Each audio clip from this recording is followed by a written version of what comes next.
Hello, welcome to case-based learning of cardiac MRI on mricardiac.com. 30-year-old male staying in remote village presented with acute chest pain. He was admitted and during his hospital stay, troponin levels were significantly elevated.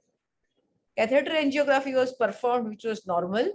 He later on developed some arrhythmias and hence he was transferred to our hospital for further workup. Cardiac MR showed no evidence of regional or global wall motion abnormality. There is no septal thickening, thinning. There is a presence of a small nodular lesion in the right atrium. However, there was history of indwelling catheter in the right atrium.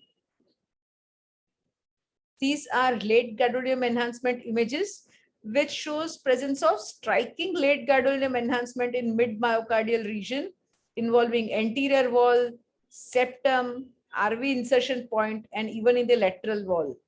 So there is extensive late gadolinium enhancement which is seen over here. These are T1 and T2 mapping images, which shows presence of increased T1 values, those areas which showed presence of LGE. Normal range on our scanner is between 1150 to 1200, but here the values are significantly high. And there is also increased values on T2 mapping. The normal range is between 40 to 42 ms. Here, as we see over here, the regional values are in the range of 50 to 55. The lesion in the right atrium showed no vascularity on the first pass perfusion, and it remained dark on the LG images, even with high TI values. It later on reduced in size, and this was confirmed to be a thrombus in the right atrium. However, in view of patient with chest pain admitted with high troponin levels, MRI showing increased values on T1, T2 mapping, and significant LGE, diagnosis of myocarditis was considered. The diagnosis of myocarditis is always challenging because it has a varying clinical presentation. Patient may have history of some fever whenever there is post-viral illness, but it can also present with just acute heart failure or a severe acute chest pain, as was seen in our case.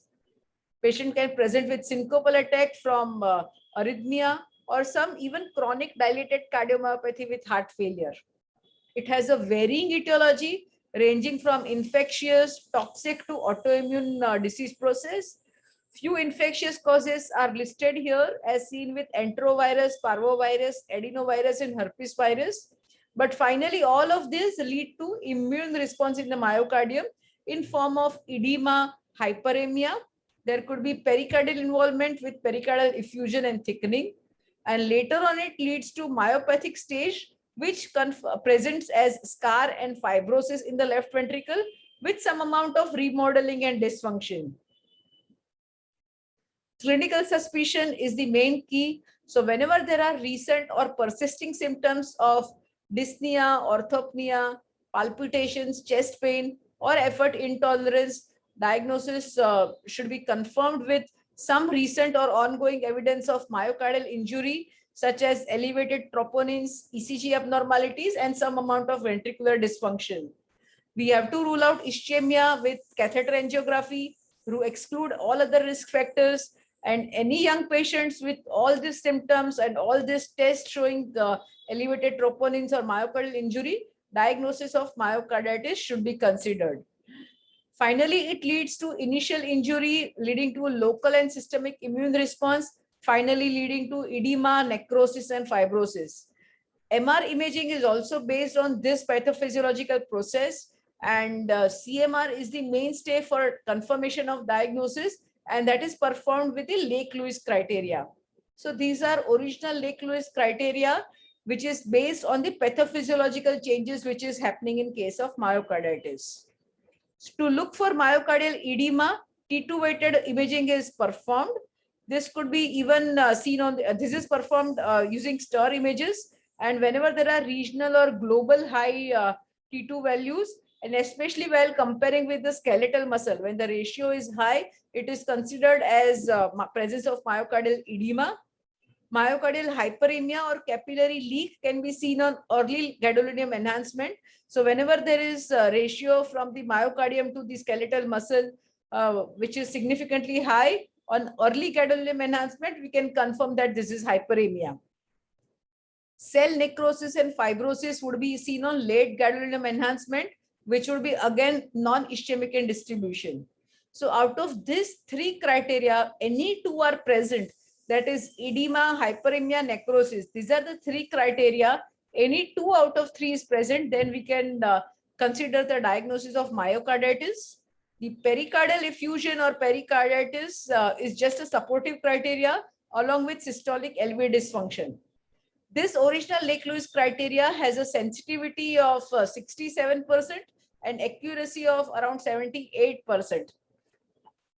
However, in the era of parametric mapping with T1, T2 mapping, the Lake-Lewis criteria were also updated, and now presence of myocardial edema can be seen on T2 based sequences, which could be seen on T2 mapping or T2 weighted imaging. So presence of myocardial edema and presence of non-ischemic myocardial injury, which can also be seen on T1 mapping and late gadolinium enhancement, then the diagnosis of Lake-Lewis, updated Lake-Lewis criteria can be confirmed. So here both the criteria have to be present, presence of edema and non-ischemic myocardial injury. The old or the original Lake-Lewis criteria still holds true, especially so in those centers when there is no parametric mapping available, they can still go ahead with the original Lake-Lewis criteria. But when parametric mapping is available, this criteria is easier to confirm the diagnosis. So diagnostic CMR, the diagnostic accuracy of CMR is still in the range of 80%. And however, it has negative predictive value of more than 90%. Presence of pericarditis and LV dysfunction, these are just supportive criteria. So you have to correlate as an entire patient as a whole. So finally, to conclude, the diagnosis of myocarditis is challenging. It is always the high clinical suspicion and elevated biomarkers such as troponin levels, and it has to be performed only after you have ruled out coronary artery disease. Cardiac MR has an advantage because it can assess different pathophysiologic process non-invasively. So for example, ventricular function can be assessed with the cine images. Myocardial edema can be seen on T2 mapping images. Hyperemia capillary image leakage can be seen on the early gadolinium enhancement or the native T1 values. Necrosis and fibrosis is seen on the LGE as well as P1 mapping and ECV mapping. And pericardial involvement can also be seen.